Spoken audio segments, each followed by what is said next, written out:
ব্লগে যে কেন মানে ভিডিওগুলো আসেনি, কী কারণে, কী হয়েছিল না হয়েছিল সেইগুলো তোমাদের সঙ্গে শেয়ার করবো, কী প্রবলেম হয়েছিল। किसके दो पंख लेके उड़ा चला जाए रे, जहाँ नहीं जाना था ये वही चला हाय रे, उम्र का ये ताना बाना समझ न पाए रे, जुबान पे जो नमक लगाए रे, ये देखे न भाले न जाने न दाए रे, दिशा है मुंटा रे।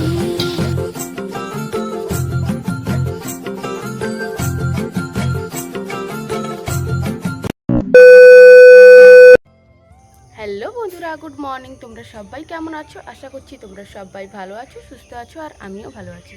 আমার নতুন একটা ভিডিওতে তোমাদের সবাইকে জানাই অনেক অনেক স্বাগত। এখন বাজে 6:20। তো চলো আজকের ব্লগটা এখন থেকেই স্টার্ট করছি। স্নান ঘুম থেকে উঠেই কিন্তু স্নান টান কমপ্লিট হয়নি এখনও পর্যন্ত, ফ্রেশ হয়েছি, স্নান টান এখনও পর্যন্ত করিনি, করবো গিয়ে। তো আজকের ভিডিওটা সারাদিন কী করি না করি সমস্ত কিছুই তোমাদের সাথে শেয়ার করবো, ভিডিওটা কন্টিনিউ দেখতে থাকো। আর হ্যাঁ, আজকে নাকি ছোটো জায়ের বাবার বাড়ি থেকে বেশ কয়েকজন আসবে।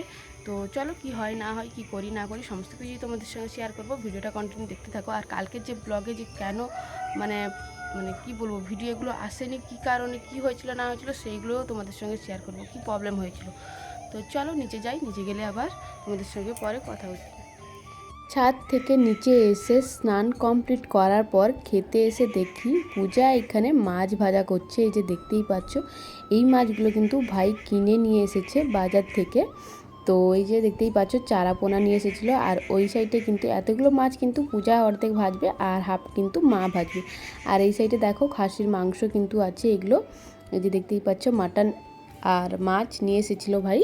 আর মাটন কিন্তু আমার বাড়ির পাশেই একজন লোক কাটে, তো ওখান থেকেই নিয়ে এসেছিলো। আর এখন পূজায় বসে গেছিলো মাছ ভাজা করতে, এখন আমি খাবো। তো তার কারণে কিন্তু হেঁসেলের মধ্যে যাইনি। ওই সাইডে কি হচ্ছে না হচ্ছে আমি ঠিক জানি না, তবে জানি মা কিন্তু উনুনটা জ্বালিয়ে দিয়েছে, ধরিয়ে দিয়েছে। আর ওই সাইডে কিন্তু মাছ ভাজা করবে, আর এই সাইডে কিন্তু পূজাও মাছ ভাজা করবে। তো তার কারণে কিন্তু শাশুড়ি মা হাতের মধ্যে মাছ নিয়ে ওই সাইডে গিয়ে মাছ ভাজা শুরু করে দিয়েছিল। এদিকে দেখো আমি বসে গেছিলাম খেতে, কারণ সকাল থেকে কিন্তু কোনো খাওয়াই হয়নি।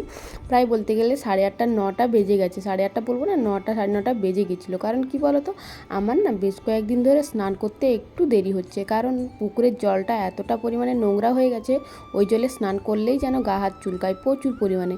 আর বেশ কয়েকদিন ধরে দেখছি নলকূপ যেগুলো বসানো আছে না, সরকারি নলকূপ যে বাড়ি বাড়ি বসিয়ে দিয়ে গেছে, তো ওর মধ্যে দেখছি বেশ কয়েকদিন ধরে 8:30 8টা বাজলে কিন্তু জল পড়ে।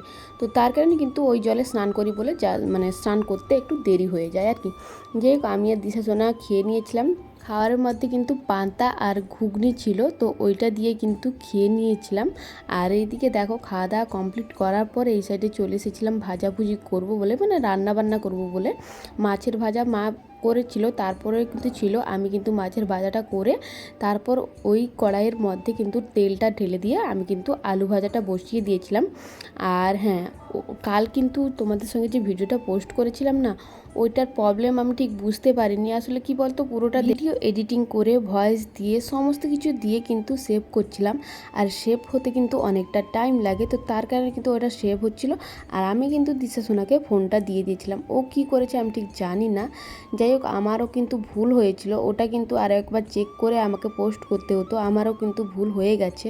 বাট ওই ভিডিওটা ইনশটে গিয়ে ভালো করে চেক করার পর সেভ করার পর কিন্তু পুরোটাই যেরকম ভিডিও ছিল ওই রকমই এসেছে। বা শেষের দিকে কিন্তু কোনো কিছুই ছিল না, যে দেখা যাচ্ছিল না ছবি, ওটা কোনো কিছুই ছিল না। যে কী করবো বলো, পোস্ট যখন করে দিয়েছি ভুলটা তো আমার অবশ্যই হয়েছে। যাই হোক, এদিকে দেখো আমার কিন্তু এখন আলু ভাজাটা প্রায় কমপ্লিট হয়ে গেছে। আমি কিন্তু আলু ভাজাটা নামিয়ে নিয়েছিলাম, তারপর এখন পটল ভাজা করব।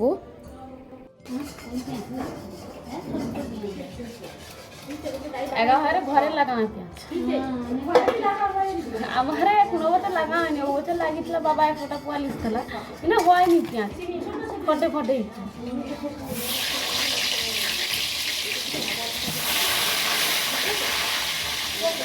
এদিকে দেখো পটল ভাজা বসিয়ে দিয়েছিলাম, আর পটলের মধ্যে কিন্তু আধ ঘন্টা আগে কিন্তু আমি লবণ হলুদ মাখিয়ে রেখে দিয়েছিলাম। আর সত্যি কথা বলতে গেলে কি জানো তো, সমস্ত যেগুলো ভাজাভুজি হয় না, আলু বলো পটল বলো ঢ্যাঁড়স বলো তোমার উচ্ছে বলো, যেগুলো ভাজা হয় ওইগুলোর মধ্যে কিন্তু আধা ঘন্টা আগে কিন্তু লবণ আর হলুদ মাখিয়ে রেখে দিলে কিন্তু খুব সুন্দর নরমও হয়ে যায়, আর তাড়াতাড়ি কিন্তু রান্নাটা হয়ে যায়, মানে ভাজাটা কিন্তু তাড়াতাড়ি হয়ে যায়।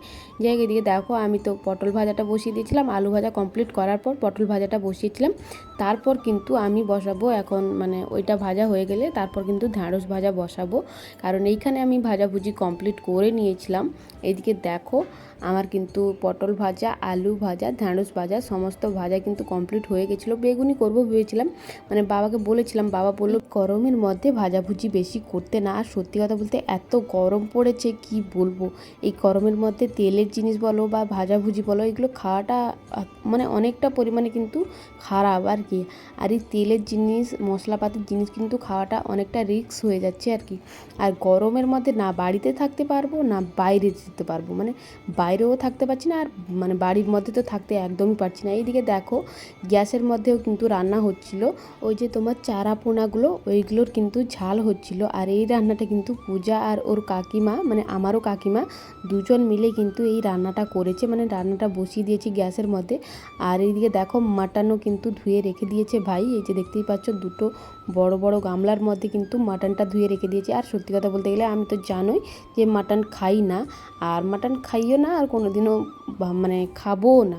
তো যাই হোক, এইদিকে দেখো এখন তো মাটনটা ধুয়ে রেখেছে, মাটনটা বসবে। আর এই সাইডে দেখো শাশুড়ি মা আর কাকিমা আর পূজা তিনজন মিলে কিন্তু কথা বলছিল। আর এই সাইডে দেখো তারপর কিন্তু আমি একটু রুমে গিয়ে একটু ফ্যান চালিয়ে বসেছিলাম, কারণ আমার মাথাটা কিন্তু অনেকটা পরিমাণে ভার লাগছিল। তো তার কারণে কিন্তু একটু রান্নাবান্না করে দিয়ে কিন্তু মানে ভাজাভুজি যেগুলো ছিল ওইগুলো কমপ্লিট করে মাংসর আলু ভেজে কিন্তু আমি চলে গেছিলাম একটু ফ্যানের নিচে বসবো বলে। ফ্যানের নিচে বসা মানে আমি তারপর যখন বেরিয়ে এসে দেখি এদিকে দেখো বাবা কিন্তু খাসির মাংস রান্না করতে বসে গেছে। আর এই সাইডে কিন্তু কাকিমা, মানে পূজার কাকিমা আর আমারও কাকিমা হবে, তো ও কিন্তু বসে গেছিলো পেঁয়াজ কাটতে। আর এই সাইডে দেখো আরও একজন কাকিমা, মানে এই কাকিমা কিন্তু বেশ কয়েকবার এসেছিলো, কিন্তু এই কাকিমা কিন্তু একবারও আসেনি। একবার এসেছিলো ঠিক আমার কিন্তু মনে নেই, মনে হচ্ছে এসেছিলো মানে কি বলবো আধা ঘন্টা মতো কিন্তু ছিল না, মানে 15 মিনিটের মতো ছিল, তারপর কিন্তু বাড়ি চলে গেছিলো। এদিকে দেখো ওদের বাড়ি থেকে কিন্তু পাঙ্গাস মাছ নিয়ে এসেছে, তো ওই পাঙ্গাস মাছ কিন্তু ধুচ্ছিল। আর সাইডে দেখো দুজন কাকিমাও বসে পড়েছে, মানে পুকুরের যে ঘাটগুলো আছে ঘাটের মধ্যে সাইডে বসেছে, আর ওই সাইডে শাশুড়ি মা মাছ ধুচ্ছে। আর এই সাইডে দিশা সোনাও কিন্তু দাঁড়িয়ে আছে, কারণ ওর দিদু মানে ঘুম থেকে উঠেই কিন্তু ওর দিদুনের কাছে গেছিলো, কারণ ও কিন্তু আমার কাছে আসেনি। এমনি সময় কিন্তু আমার কাছেই ছিল, কিন্তু এখন আজকের দিনে কিন্তু ও আমার কাছে নেই।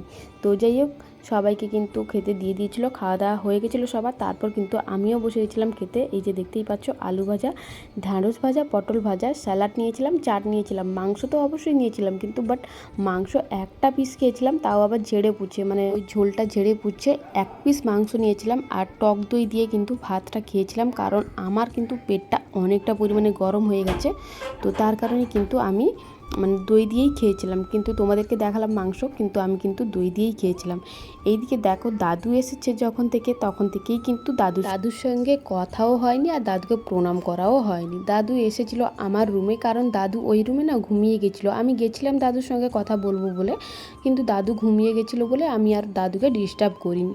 এইদিকে দেখো দুপুরবেলা খেয়ে কিন্তু একটু বসেছিলাম, দাদু এসে বলছে আমার সঙ্গে কথা বলোনি কেন। দাদুকে আমি বললাম না তোমার সঙ্গে কথা বলতে গেছিলাম, কিন্তু তুমি ঘুমিয়ে গেছিলে বলে আর তোমাকে ডিস্টার্ব করিনি।